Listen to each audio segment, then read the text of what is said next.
তো good morning সবাইকে, নমস্কার। সবাই কেমন আছো? আশা করি ভালো আছো, আমিও ভালো আছি।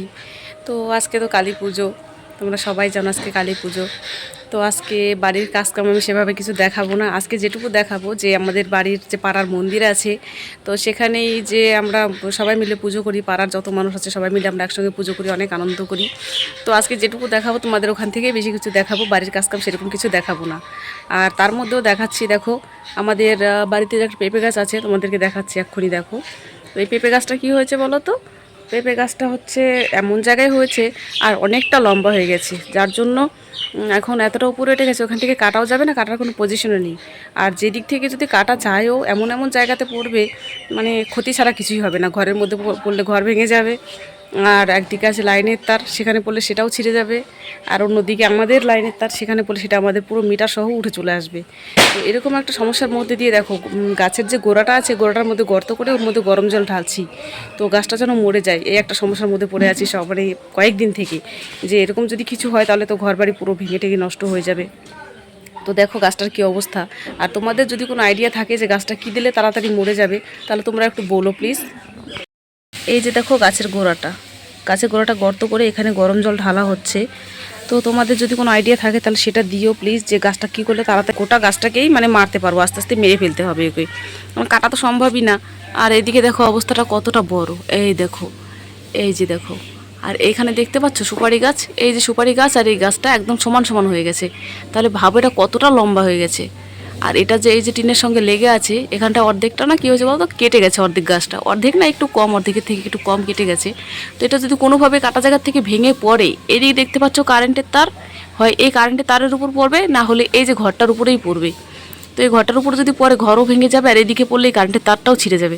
আর এই যে দেখতে পাচ্ছ এটা আমাদের বাড়ির কারেন্টের তারটা, আর এটার উপরে যদি বাস উল্টে এসে পড়ে তাহলে কী হবে বলো তো, পুরো মিটার সহ উঠে চলে আসবে। আরও কিছুদিন ঢালি যদি কিছু হয়, আর যদি কিছু না হয় তোমরা প্লিজ তোমরা একটু বলো যে পেঁপে গাছ তাড়াতাড়ি কী হবে, কী দিলে একটু মরবে, তাহলে একটু সুবিধা হয় আর কি। তো ঠিক আছে, আবার একটু পরে তোমাদের সঙ্গে দেখা হচ্ছে। আজকে যেহেতু পুজো, পুজো নিয়েই ব্যস্ত। তো বাড়ির কাম কাজ কিছু দেখাবো না, তাও আমাকে সকালের কাজ সেরে রান্নাবান্না করতে হবে। এখন স্নান করে রান্না করে, মানে স্নান করে আগে পুজোটা সারবো, বাড়ির পুজো সারার পরে রান্নাবান্না করে তারপরে আবার মন্দিরের ওখানে যেতে হবে। তো তোমরা আমাদের সাথেই থাকো, দেখতে থাকো আমাদের কালী পুজো, মানে আমাদের পাড়ার সবার কালী পুজো। অবশ্যই হয়তো তোমাদেরও ভালো লাগবে, তো দেখতে থাকো। আর তারপরে দেখো আমরা বাড়ির কাজ সেরে চলে এসেছিলাম মন্দিরে, সঙ্গে দিদিকেও বললাম যে চল, সবাই ডাকাডাকি করছে যেহেতু পাড়ার পুজো, বুঝতেই পারছো মানে প্রত্যেকেই এতটা কাজ করতে হয়।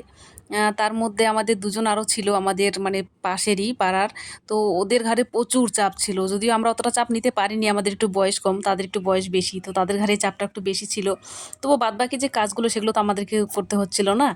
তো বাচ্চা টাচ্চা নিয়ে আমরাও চলে এসেছিলাম মন্দিরের কাজগুলো করতে। একদিকে ভোগ রান্না হচ্ছিল, সেখান থেকে আমাদের বললো যে তোমরা যাও গিয়ে মন্দিরের কাজগুলো করো।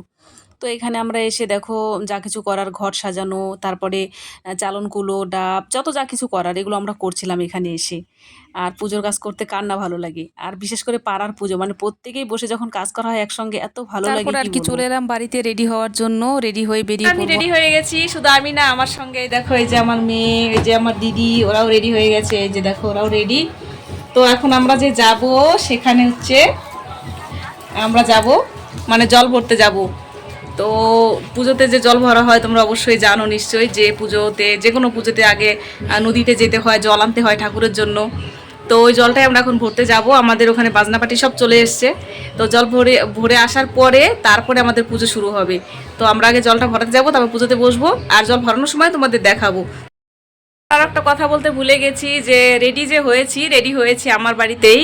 আর রেডি হওয়ার পরে দিদি আর আমি চলে এসেছি দিদির বাড়িতে, মানে আমরা দুজন আমাদের বাড়িতে রেডি হয়েছি, তো সেখান থেকে রেডি হয়ে চলে এসেছি দিদির বাড়িতে, সেটা তোমাদের বলতে ভুলে গেছিলাম। এখানে চলে এসেছি আমরা দেখো মন্দিরগুলোকে পুজো করতে। জল ভরতে যাওয়ার আগে যে রাস্তার মধ্যে মন্দিরগুলো থাকে, মানে আশেপাশে যে মন্দিরগুলো পড়ে, তো সেগুলোতে আগে পুজো দিতে হয়, ঠাকুরকে খাওয়াতে হয়, মানে খাবার দিতে হয়। তার জন্য আগে পুজোগুলো দিয়ে তারপর আমরা যাব যে নদী থেকে জলটা তোলা হবে সেখানে। আর এই যে যে মন্দিরটা দেখতে পাচ্ছ, এটা একটা মাঠের মধ্যে, দেখতেই পাচ্ছ আশেপাশে একদম মাঠ। আর যে গাছ ছিল এত শুদ্ধ ঠান্ডা, মানে গরমের সময় প্রত্যেকে এখানে এসে আড্ডা দেয়, বিশেষ করে ছেলেরা, মানে ছেলেরাই অবশ্যই, মেয়েরা না। তো এখানে যে আড্ডা দেয় ঠান্ডা ছায়া, আর বট গাছ বুঝতেই পারছো কতটা ঠান্ডা হতে পারে। তো তো এখানে সবাই মিলে এখানে সবাই দেখো কতটা আনন্দ করছে আর কত মানুষ এসেছিল সবাই একসঙ্গে। আর আমরাও ছিলাম, কিছু কিছু জিনিস ছাড়া পড়ে গেছিল, তো সেই জন্য টাকা দিয়ে আবার পাঠানো হলো একজনকে। দেখো আমি টাকাটা দিয়েই আসছি এদিকে, যেগুলো আমরা ওই সময়টা ছিলাম না গোছানোর টাইমটা, সেই সময়টা মানে কিছু কিছু জিনিস ছাড়া পড়ে গেছিলো যেটা আমাদের মন্দির থেকে নেওয়া হয়নি। তো সেটা কেনার জন্য আবারও দোকানে যাওয়া হলো। যেহেতু আমরা এই মন্দিরটাতেই প্রথম এসেছি, তাই জন্য এখানে এসে বুঝতে পারলাম যে এগুলো জিনিস আমাদের ছাড়া পড়ে গেছে। তো ওই জিনিসগুলো আনার পরে এখানে পুজো টুজো দিয়ে আবার আমরা চলে যাব অন্য জায়গায়। আর তারপরে আর কি, তো সবাই আমরা চলে যাচ্ছিলাম নাচতে নাচতে জল ভরতে, কারণ বাড়ির রাস্তার আশেপাশে যে মন্দিরগুলো ছিল সেগুলোকে পুজো দিয়ে চলে গেছিলাম নদীতে। দেখো পিছনে ব্যান্ড পার্টি বাজনা বাজছে, তো আমাদের মন্দিরের পুজো এভাবেই হয়। তো এখান থেকে জল ভরে নিয়ে আসার পরে আমরা চলে এসেছি একদম আমাদের মন্দিরে। সেখানে মন্দিরে পুজো শুরু হয়ে গেছে, দেখো পুজো শুরু হয়ে গেছে। আর এখানে লাইটটা না এমনভাবে ছিল, ঠাকুরের মুখটা একটু অন্ধকার দেখাচ্ছিল, এর জন্য একটু খারাপও লাগছিল যে ঠাকুরের আজকে পুজো আর আজকে ঠাকুরের মুখটা একটু অন্ধকার অন্ধকার দেখাচ্ছে। এখানে পুজোটা আমাদের একটু আগেই শুরু হয়ে গেছিলো। আর এখানে দেখো সবাই প্রদীপ জ্বালানো হচ্ছে আমাদের। আর তারপরে পুজো শেষ করে আমাদের আরও কাজ আছে, পুজো শেষ হওয়ার পরে যে কাজগুলো আছে সেগুলো তো পুজো দেওয়া শেষ। এই যে আমাদের কপালের এগুলো তোমরা দেখে বুঝতে পারছো পুজো দেওয়া শেষ। এই যে দেখো আমাদের বাচ্চাগুলো পুজো দিয়েছে, এই যে দেখো আমাদের বাচ্চাগুলো পুজো দিয়েছে, এই দেখো এই যে বাচ্চাগুলো পুজো দিয়েছে, বাচ্চাগুলো পুজো দিয়েছে। তো আমাদের এখানে পুজো শেষ, এরপরে আমরা দেখি আরো কি করা যায়। আর তারপরে পুজো শেষ করার পরে আমরা সবাই একটু প্রসাদ খেলাম। প্রসাদ খাওয়ার পরে তখন বাজছিল মোটামুটি রাত 12টা, যেহেতু এবার আমাদের পুজোটা একটু তাড়াতাড়ি হয়ে গেছিলো। তো সে 12টার সময় আমাদেরকে সবজি কাটতে বসতে হলো, যেহেতু রাতে মোটামুটি 2টোর দিকে রান্না বসাবে বলেছিল। হ্যাঁ বসানো বলেছিল, সেই হিসেবে আমাদের বসানোও হয়েছে রান্না। তো এই দেখো আমরা সবজি কাটতে চলে এসেছি, সবার মানে সবাই কেটে উঠে গেছে আর আমি লাস্টে একটু ছিলাম। তো ওই টাইমটা কেটে দিয়ে তারপর আবার একটু বাইরেও গেছিলাম, কারণ কাটাকাটি শেষ করে বাইরের যে কাজগুলো থাকে সেগুলো একটু টুকটাক করে করতে হয়। আর এই রান্না হতে হতে সকাল হয়ে যাবে, সকাল থেকে প্রসাদ বিতরণ শুরু হবে। তো বন্ধুরা তোমরাও সবাই আমাদের এখানে প্রসাদ দিতে এসো। ব্লগটা এখানেই শেষ করছি, টাটা।